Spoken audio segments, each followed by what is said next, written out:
himanitti jiran. Akka jiraatan magaalaa Ciroo tokko himutti dargaggoon kun yakka tokko malee hidhataan maqaan isaa Muumiyyee Ahmadee jedhamu itti dhukaasee ajjeese. Milishaan kun bifuma gurbaa laalee ajjeese malee maalummaa dargaggoo kanas waan adda baafate hin qabu jedhan namni dubbifne tokko.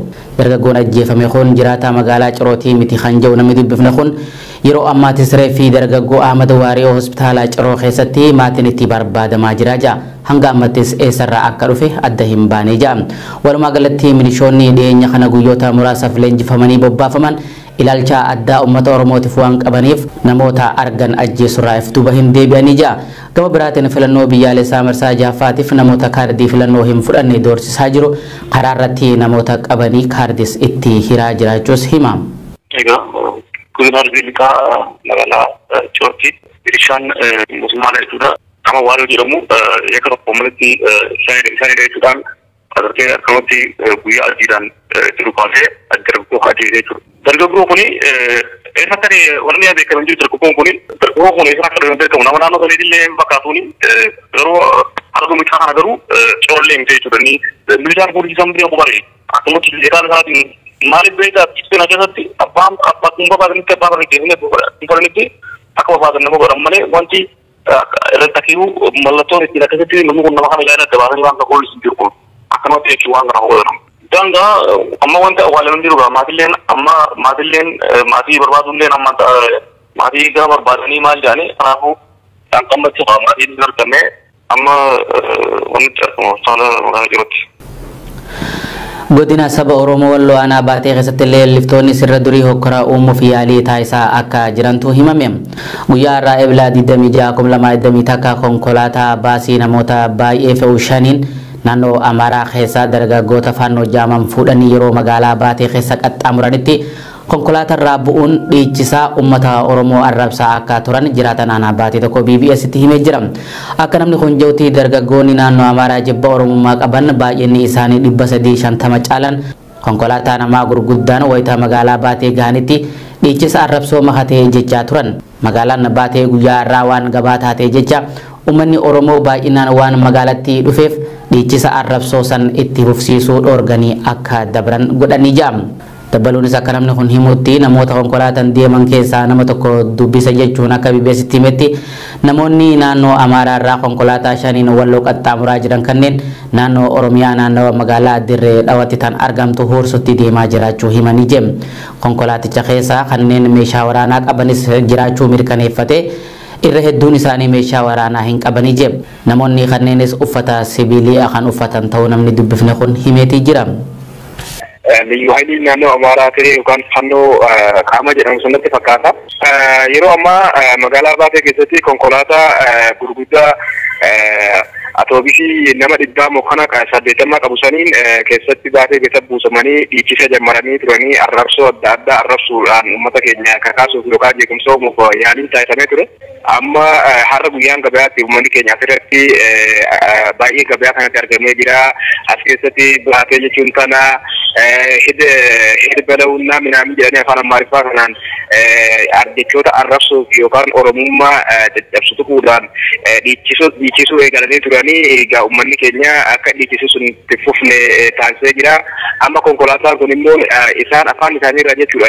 Odeeffannoo karaa Oromiyaa keessaa kan deemu jiran karaa Dirree Dhawaa iddoo Forsoo jedhamtutti fa'amnee deemaa jira. Naan jedhe tokko keessaa dubbiseen ture.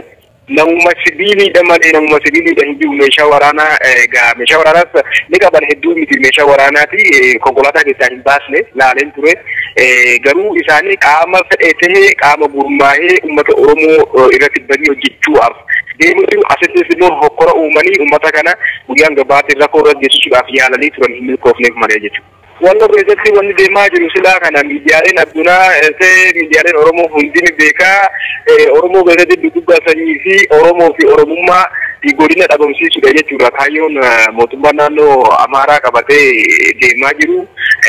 Gama biraatiin immoo kan filannoos jedhanii uummata burjaajessuu ayyaanii taasisaa jiran ni jiru. Wanni deemaa jiru waan baay'ee ulfaataadha jechuudha. Akkan laalaa jiru jechuudha. Akka nama tokkotti. Godina Gujii lixaa magaalota garaagaraa keessatti ajjechaa fi saamichi hidhattoota mootummaatiin gaggeeffamaa jiru hammaachaa dhufuu jiraattonni himanitti jiran. waraanni mootummaa sababa sakattaa waboojoon godinicha buufatee ajjechaa fi saamicha olaanaa hawaasarraan gahaa jiraachuu kanneen dubbifne BBS itti himan. Akka jiraatan nan jaa tokko himutti godina Gujii lixaa keessatti hidhattoonni mootummaa nama hidhurraa ajjeesutu isaaniif salphatee jira. Irraa hedduu namoota shakkamanii qaban numa ajjeesan malee mana hidhaa geessuun hafee jira jee. Humni yeroo ammaa hawaasa akkanatti miidhaa jiru kun raayyaa ittisa biyyaa osoo hin taane milishaa dhiyeenya kana leenjifamanii hawaasa keessa bobbaafaman ta'uu hima. Dabballoonni mootummaa kaan caccabsinee kan hafe bulchina jechuun dhaadannoo qabaachuu kan himu jiraatan kun milishoonni kanneen manneen nyaataa fi dhugaatii seenanii hanga fedhan fayyadamanii osoo hin kafalle deemanii jira. Yoo abbaan mana nyaataa sanaa kafalaa jeen ati juntaaree yookaan shanidha jechuun waan fedhan irratti raawwatus jee. Sababa humnoonni waraanaa kanneen saamicha ulfaataa gaggeessaniif ganda Gaalessaa Sookeetii fi Dubbisaa keessatti daldalannee jiraachuun hafee lubbuun jiraachuufuu yaada keessa galle jirra jedhama. Dabaluunis uummanni naannawa baadiyyaa jiraatu yeroo ammaa saamicha hammaatirraa baadiyyaa gadhiisanii gara magaalaa baqachaa jiraachuus dubbatama. Gama biraatiin filannoo biyyaalessa marsaa ja'affaatiif namoota dirqisiisanii kaardii itti hiraa jiraachuu himama. Walumaa galatti Gujiin lixaa haala hamaa keessatti argamtii ja'a namni dubbifne kun.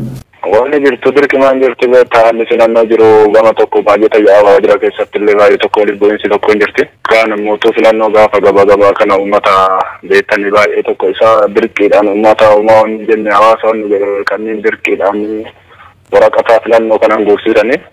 Waan jirtu waan qabatamaa tokko waan hojjannee caccabsinee kan hafeen bulchina waan jiru dhaadannoo qabanii.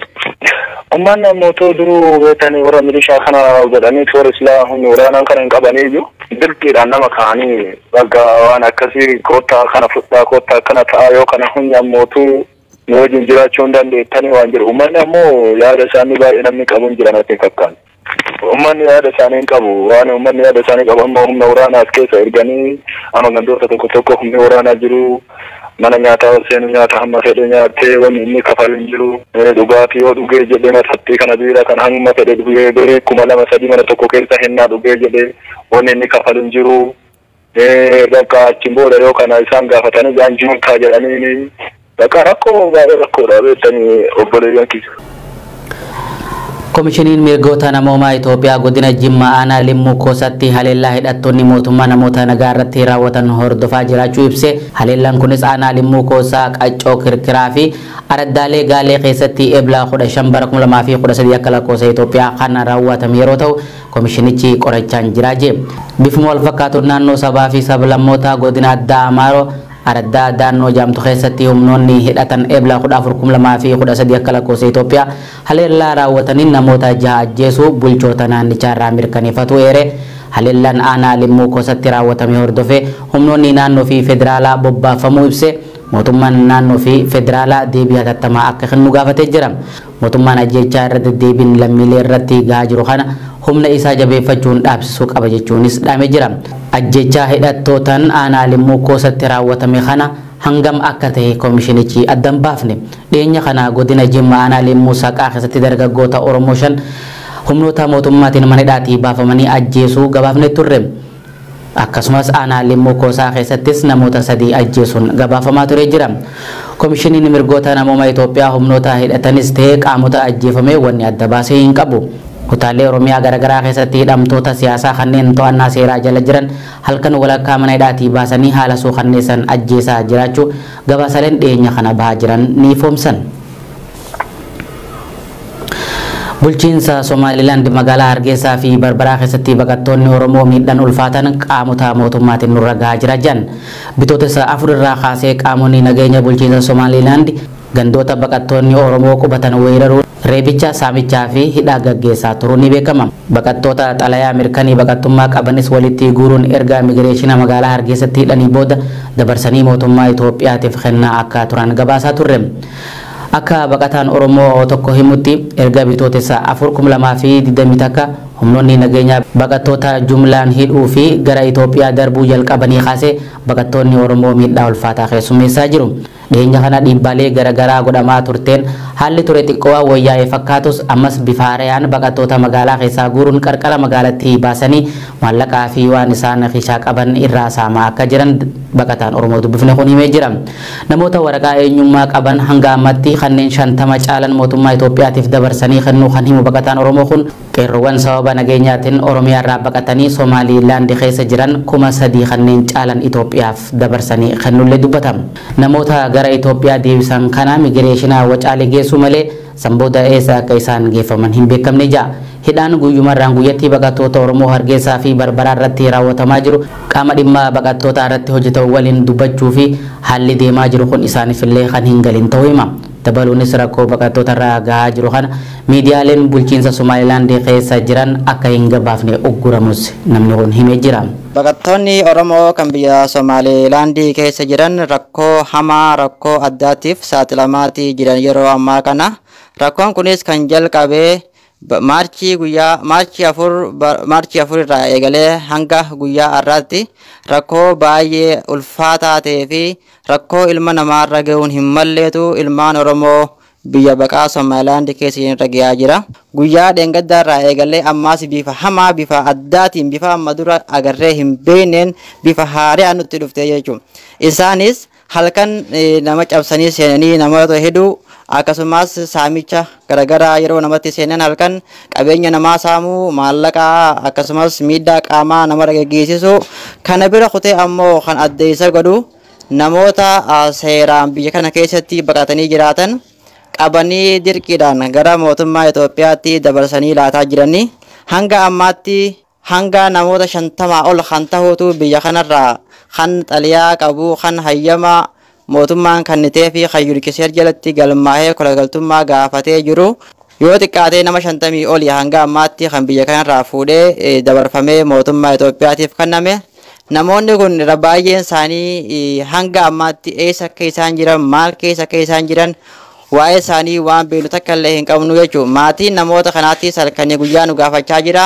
Nutis gartee namoota kana hanga har'aatti eessa isaan akka jiran baruuf yaalii goonus wacaalee ga'uu isaanii irraa kan hafe achi booda eessa akka jiran namoota kana beekuu hin dandeenye jechuudha.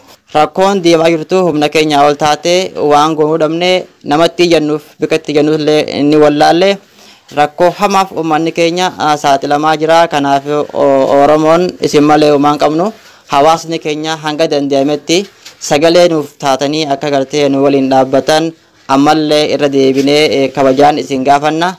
Sadarkaa gartee nuti miidiyaa biyyaa irratti illee akka rakkoo tana hin dubbanne uggura nurraa kaa'anii jiranii. Oduu keenya xumuraatiin magaalaa Somaaliyaa Mogadishoo keessatti humnoota nageenya biyyattii jidduutti lolli dhalachuun dhagahame. Akka gabaasaalee miidiyaa garagaraatti walitti bu'iinsa loltoota biyyattii jidduutti ta'een meeshaaleen waraanaa gurguddaan hojiirra oolaa jira. Lolli humnoota waraanaa jidduutti ta'e kunis kanneen pirezidaantii Mohammad Abdullahi Farmaajoo deeggaranii fi kanneen morman jidduutti akka ta'etu himama. Dilbata kaleessaa fi edaa dhukaasni gurguddaan naannoo masaraa mootummaatti dhagahamaa akka jiru maddeen gabaasaatti turan. Pirezidaantii Mohammad Abdullahi Farmaajoon torbee dabree aangoo isaanii ji'a gurraandhalaa keessa dhumatte haala mormisiisaa ta'een waggaa 2 akka dheerate erga taasiseen booda mormiin jabaan biyyattii keessatti kan dhalate. Gocha Farmaajoo kana gamtaan Afrikaa fi dhaabbanni mootummoota gamtoomanii akka malee qeeqaniiti jiran. Lolli humnoota nageenya jidduutti dilbata kaleessaa jalqabame kun babal'achuun hanga jidduu galeessa magaalaa Mogadishootti akka gaheetu himama. Imbaasiin Biriteen kan Mogadishoo jiru waraanni amma uumamee jiru baay'ee kan nama yaaddessuudha jee.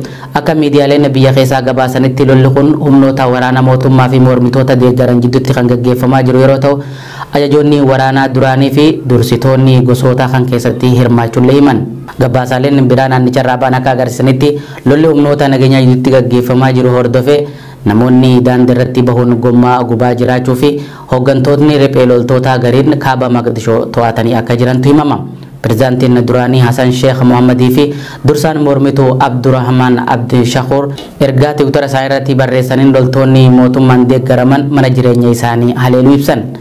Ministeerri nageenya Somaaliyaa Hassan Hundubee ibsa dilbata kaleessaa baasaniin biyyoonni maqaa hin dho'amne hokkaraa biyyattii mudatee duuba jiru jan.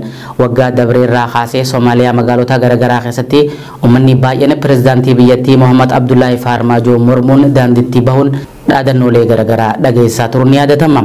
Walumaa galatti Soomaaliyaan filannoo dabarsuu fi aangoo Farmaajoo dheeressuu wal qabatee hokkaraa hamaa mudateen dhaabbileen gargaarsaatis deeggarsa waan dhaabaniif rakkoon baay'ee